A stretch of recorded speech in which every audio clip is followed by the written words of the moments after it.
2019 में कर्नाटक के कोलार में राहुल गांधी ने प्रधानमंत्री नरेंद्र मोदी के सरनेम को लेकर आपत्तिजनक टिप्पणी की थी, जिसके बाद कल सूरत के सेशन कोर्ट में राहुल गांधी को 2 साल की सजा सुनाई गई।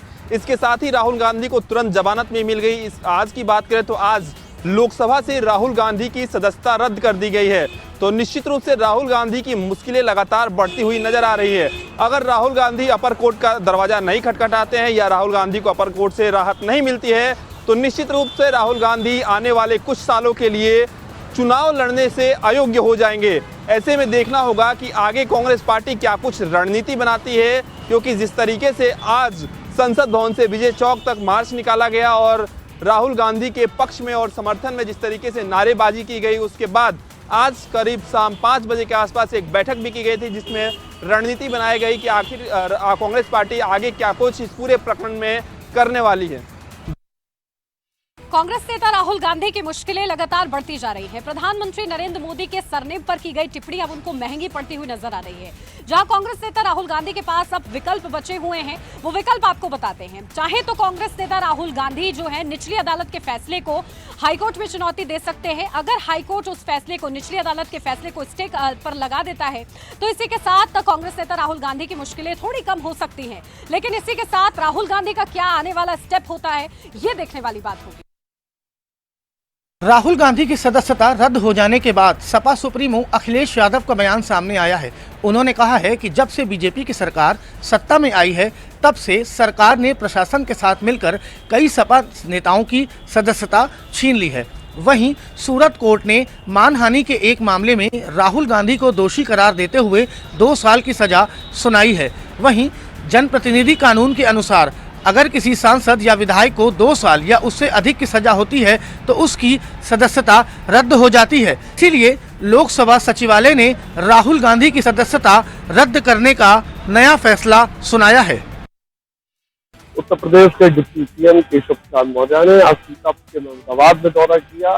इस दौरान उन्होंने विकास कार्यों की समीक्षा की, अधिकारियों के साथ बैठक की और जिले के भाजपा संगठन व विधायकों के साथ भी बैठक की। इस दौरान केशव प्रसाद मौर्य ने राहुल गांधी पर बड़ा बयान दिया। उन्होंने कहा कि जब किसी भी संसद सदस्य की या विधायक की तो 2 साल की सजा होती है तो उसके बाद उसकी किसी भी सदन में सदस्यता क्यों न हो वो स्वतः समाप्त मान ली जाती है और उसका नोटिफिकेशन भी आज लोकसभा की तरफ से जारी हो चुका है।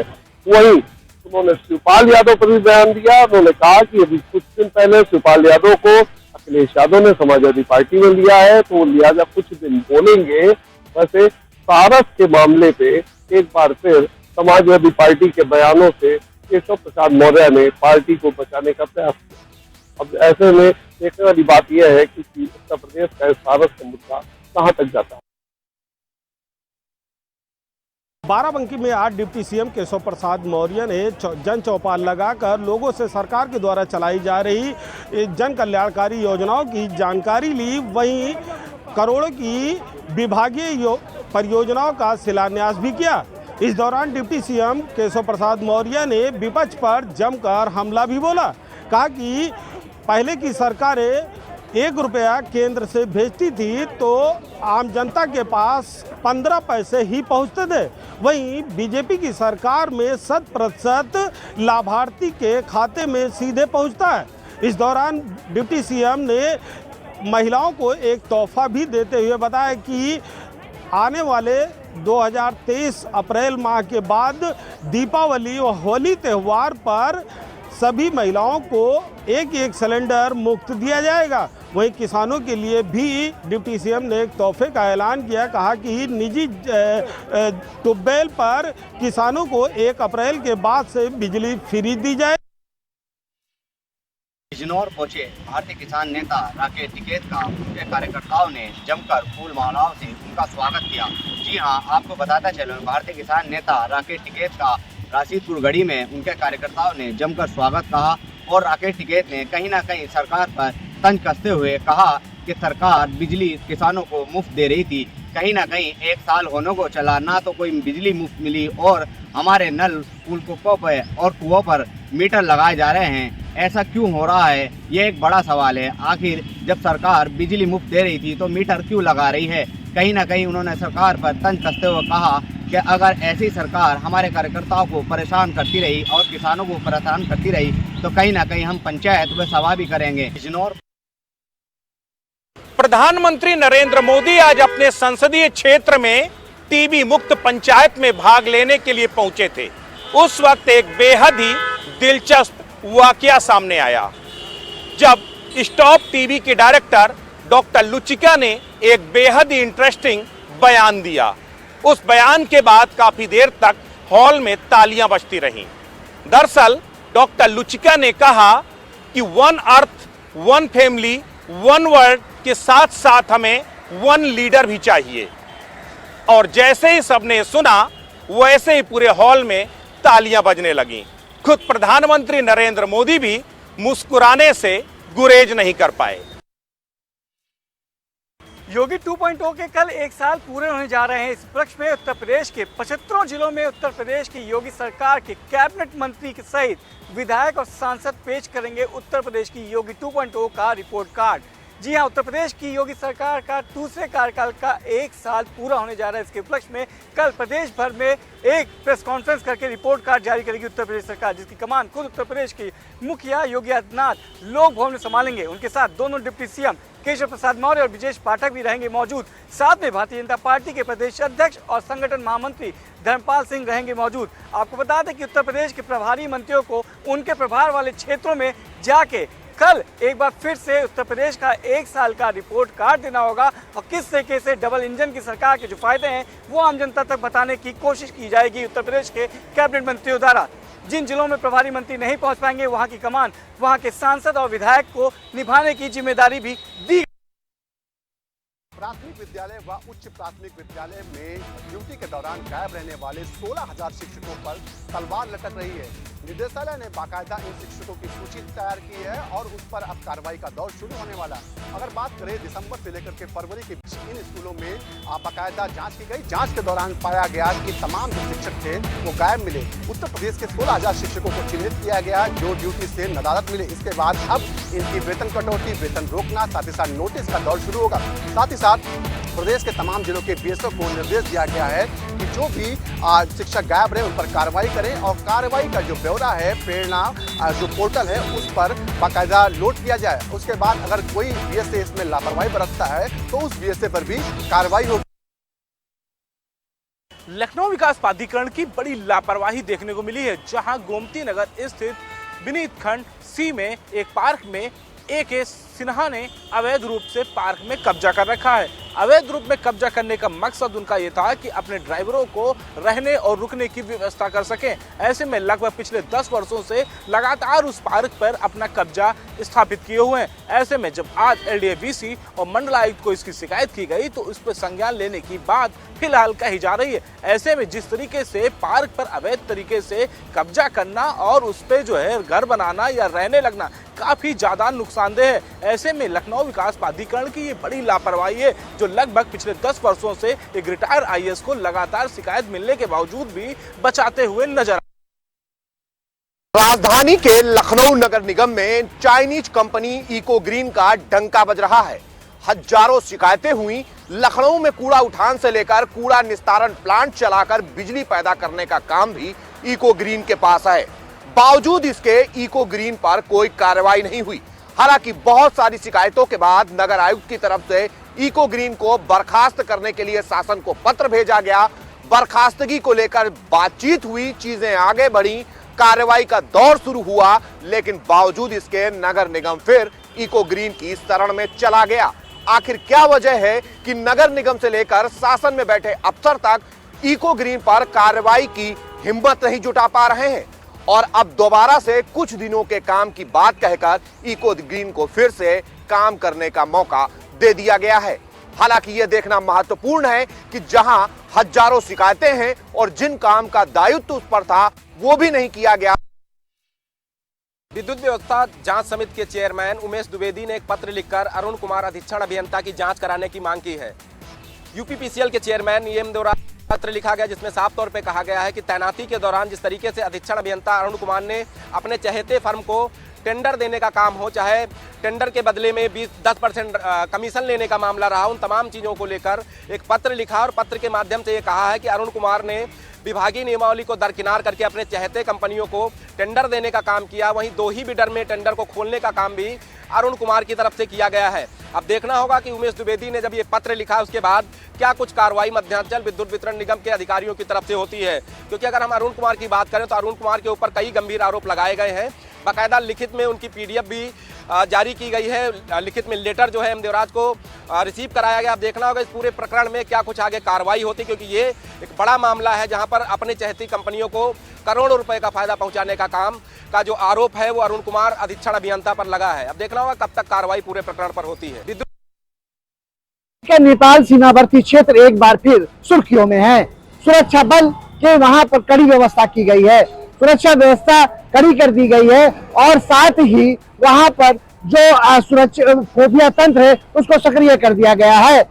इस बार वजह है पंजाब का अमृतपाल सिंह भगोड़ा जो वहां से फरार है, जिसकी तलाश है पुलिस को, पंजाब पुलिस को और केंद्रीय पुलिस को। उसके नेपाल भागने की आशंका को देखते हुए सुरक्षा व्यवस्था कड़ी कर दी गई है। वहां पर जहां पर SSB और ने मोर्चा संभाल रखा है, वहीं सुरक्षा जो स्थानीय पुलिस है उसने उन इलाकों की तलाशी तेज कर दी है जो सीमा पर है और सिख बाहुल एरिया है। वहां पर सुरक्षा बलों ने नजर अपनी पैनी कर दी गई और जो SSB है उसने मोर्चा संभाल रखा है। सीमा पर आने जाने वाले हर लोगों की सख्ती से पड़ताल की जा रही है, पूछताछ की जा रही है और उनके कार्ड देख करके उन्हें नेपाल से आने और जाने दिया। कानपुर सेंट्रल स्टेशन पर अवैध वेंडरों की भरमार सी आ गई है। यह अवैध वेंडर प्लेटफॉर्म से लेकर चलती ट्रेनों पे खान पान का जो सामान सल्ला गला बेच रहे हैं। इन पर रोक लगाने के लिए लगातार अभियान चलाया जाता है, लेकिन स्थानीय प्रशासन की मिलीभगत से यह अवैध वेंडर अभी भी सक्रिय हैं। आज 2 अवैध वेंडरों को कानपुर सेंट्रल स्टेशन के सिटी साइड से पकड़ा गया है, जिनके पास से रेलवे द्वारा रोक लगाई गई चना, मूंगफली और आइसक्रीम का भारी मात्रा में सामान भी बरामद हुआ है। जब RPF के सिपाही वहां पहुंचते हैं तो 3 वेंडर तो भाग जाते हैं, लेकिन 2 को RPF ने गिरफ्तार कर लिया है। अब उन पर रेलवे एक्ट के तहत जो कार्रवाई है वो की जाएगी, लेकिन उन दोनों अवैध वेंडरों को छुड़ाने के लिए विभाग के ही कई अधिकारी कर्मचारी लगे हुए हैं। इसमें एक पोस्ट की प्रभारी भी शामिल है। फिलहाल सेंट्रल स्टेशन के जो RPF प्रभारी हैं उन पर लगातार दबाव बनाया जा रहा है वेंडर को छोड़ने के लिए। आपको बताते चले कि IG RPF रविंद्र वर्मा 2 दिन पहले कानपुर सेंट्रल स्टेशन निरीक्षण करने आए थे, तो उस वक्त वहां के जो अवैध वेंडर उनको पहले से सूचना देकर स्टेशन से बाहर कर दिया गया था। उनके जाने के बाद एक बार फिर अवैध वेंडर सक्रिय हो गए हैं। लगातार रेलवे की तरफ से गाइडलाइन जारी हो रही है कि अवैध वेंडरों पर शिकंजा कसा जाए और उन पर कार्रवाई की जाए। देश विदेश से श्रद्धालु आते हैं और यहाँ पर अपने वाहन से भी आते हैं, लेकिन यहाँ पर जो ट्रैफिक व्यवस्था है उसको लेकर के आज सवाल खड़े हुए हैं। क्योंकि सवाल इसलिए खड़े हुए हैं क्योंकि एक कार चालक जो कि वहाँ पर जा रहा था, एक स्थान से गुजर रहा था, वहाँ पर पुलिस जो ट्रैफिक कर्मी थे वो मौजूद थे और वहाँ पर उन ट्रैफिक कर्मियों ने उस कार चालक और उसमें बैठी सवारियों को नीचे उतारा और उसमें खुद सवार हो गए और उस जो कार चालक था उसके साथ मारपीट भी की है। और वहाँ पर मौजूद कई लोगों ने उसका वीडियो बनाया और जिस वीडियो को वायरल हुआ, वीडियो इससे लगातार वायरल हो रहा है और लगातार यहाँ पर जो ट्रैफिक कर्मी हैं उन पर हमेशा लगातार सवाल उठते रहे हैं, क्योंकि वो यहाँ पर आने वाले श्रद्धालुओं के साथ अक्सर इसी तरह से अभद्र व्यवहार करते हैं या उनकी गाड़ियों को चालान होना एक अलग बात है, लेकिन मारपीट करना जिस पर सवाल खड़े होते हैं क्योंकि किसी भी श्रद्धालु के साथ मारपीट करते हैं तो उनको पीड़ा होती है और मथुरा की गरिमा को भी क्षति पहुंचती है। संगम नगरी प्रयागराज में डॉक्टर्स की गुंडई का एक नया वीडियो सामने आया है।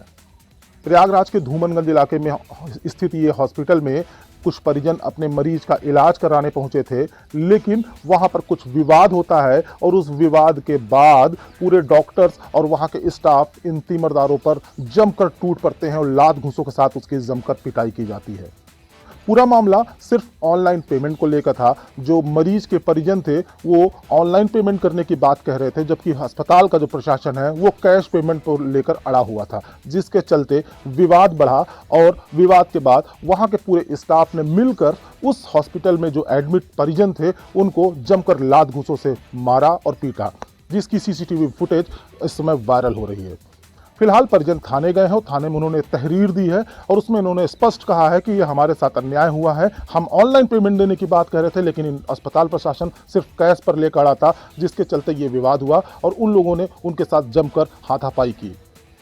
फिलहाल देखने वाली बात यह होगी कि अब पुलिस प्रशासन इस पूरे मामले पर क्या करता है, ये तो आने वाले वक्त में ही पता चले।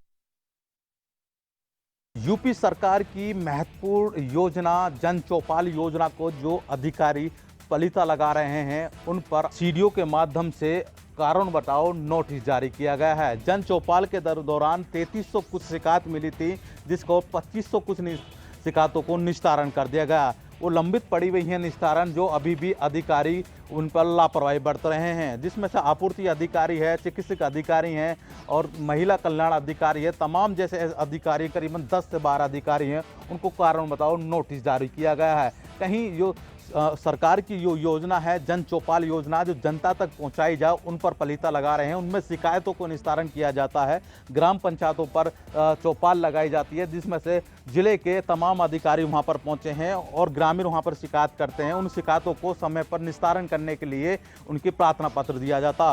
प्रार्थना पत्र में उनको लापरवाही बरती गई है। तमाम एक डीपीओ आरओ, कम से कम 4 आरओ को उनका नोटिस और वेतन भी रोक दिया। कहीं ना कहीं एक बड़ी कार्रवाई है डीपीआरओ की तरफ से।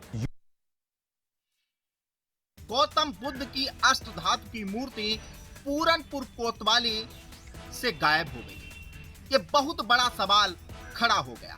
आपको बताते हैं 2006 में गौतम बुद्ध की मूर्ति को जो चोरी की गई थी उसको बरामद किया गया था और उसके बाद विधि विज्ञान प्रयोगशाला आगरा भेजा गया और उसके बाद 2009 में उसको पूरनपुर कोतवाली में मालखाने में जमा करा दिया गया। लेकिन उसके बाद वही न्यायालय ने जब उसको अदालत में पेश करने के लिए कहा तो वो मूर्ति पेश नहीं हो सकी। कई बार नोटिस भी दिया, लेकिन पुलिस प्रशासन उस मूर्ति को न्यायालय में पेश नहीं कर सका।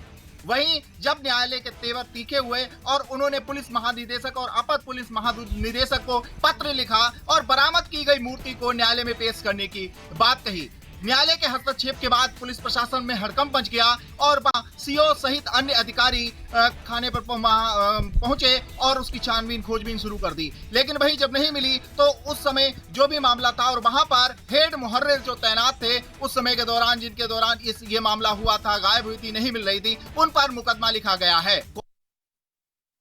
गाजियाबाद में लगातार चोरों का आतंक बढ़ता जा रहा है। ऐसा ही एक मामला गाजियाबाद के थाना कौशाम्बी क्षेत्र के वैशाली से सामने आया है। चोरों ने इस बार गाजियाबाद की रैपिड मेट्रो ट्रेन की पटरियों को निशाना बनाया है और उन्होंने लगभग 20 लाख रुपए की ट्रेन की पटरियों की प्लेटें चोरी कर ली हैं, जिसके बाद वहां काम कर रही कंपनियों ने इसकी सूचना गाजियाबाद के थाना कौशाम्बी क्षेत्र में दी है और अब पुलिस का दावा है कि जल्द से जल्द इन चोरों को गिरफ्तार कर लिया जाएगा। लेकिन सबसे बड़ा सवाल यही है कि क्या चोरों की हिमाकत इतनी हो गई है कि वो गाजियाबाद में बन रही पहली रैपिड मेट्रो ट्रेन के पटरियों को भी चोरी कर सकते हैं। अब ऐसे में पुलिस पर दबाव है और देखना ये भी होगा कि पुलिस कितनी जल्दी इन लोगों को गिरफ्तार करती है। हमीरपुर जिले के राट कोतवाली क्षेत्र के औडेरा गांव में एक तालाब में ग्रामीणों ने शव तैरता हुआ दिखा, जिस पर ग्रामीणों ने ग्राम प्रधान को सूचना दी। प्रधान की सूचना पर मौके पर पहुंची पुलिस ने अधेड़ के शव को तालाब से निकालकर कब्जे में लिया। मृतक का अभी भी शिनाख्त नहीं हो सकी है। पुलिस ने अज्ञात जो मिला हुआ शव था उसको शव कब्जे में लेकर के पोस्टमार्टम भेजा। हमीरपुर जिले के मुजफ्फरनगर के जीआईसी ग्राउंड में ईट राइट मेले का आयोजन किया जा रहा है। मोटे अनाज को घर घर तक पहुंचाने का लक्ष्य है। हर व्यक्ति को पोषक तत्व मिले, इसी के लिए मोटे अनाज को प्रमोट किया जा रहा है। इसी वजह से इस ईट राइट मेले का आयोजन किया गया है। इस मेले में राज्य मंत्री कपिल देव अग्रवाल और जिलाधिकारी जो अरविंद मलप्पा है, उन्होंने दीप प्रज्वलित कर इसका शुभारंभ किया है। और यहाँ पर आप देख सकते हैं किस तरह से मोटा अनाज जो है उसके स्टॉल भी लगाए गए हैं और पूरी तरह से प्रधानमंत्री जी का भी ये लक्ष्य है कि हर थाली में मोटा अनाज पहुंचे। इस मेले का एक प्रदर्शनी लगाई गई है। मुजफ्फरनगर मेरठ में लगातार चोरी की वारदात बढ़ रही है। इसी को लेकर के मेरठ पुलिस ने 3 शातिर चोरों को गिरफ्तार किया है, जिनके पास से लगभग 12 लाख से ज्यादा की दवाइयां बरामद की है। साथ ही तीनों चोरों को गिरफ्तार किया है। मेरठ के थाना जानी क्षेत्र में 16 तारीख को एक गोदाम से दवा चोरी करने के बाद मार्केट में अलग अलग जगहों पर सप्लाई करने के लिए चोर प्लान कर रहे थे, लेकिन उसी के बीच पुलिस के मुखबरों ने चोरों को पकड़वाने का काम किया है। फिलहाल एसपी सिटी पीयूष सिंह ने साफ तौर पर कहा है कि जिस तरह से क्षेत्र के अंदर चोरी की वारदात बढ़ती जा रही है, पुलिस लगातार इन चोरों पर शिकंजा कसने का काम कर रही है। साथ ही जो और भी कई घटनाएं हैं उनके भी अनावरण के लिए लगातार ट्रेसिंग चल रही है। मेरठ में चोरों का आतंक बढ़ता जा रहा था, जिस पर अंकुश लगाने के लिए एसएसपी रोहित सिंह सजवान के आदेश के बाद मेरठ पुलिस हरकत में आई है। साथ ही 3 चोरों को गिरफ्तार किया है, जिनके पास से भारी संख्या में दवाइयां बरामद।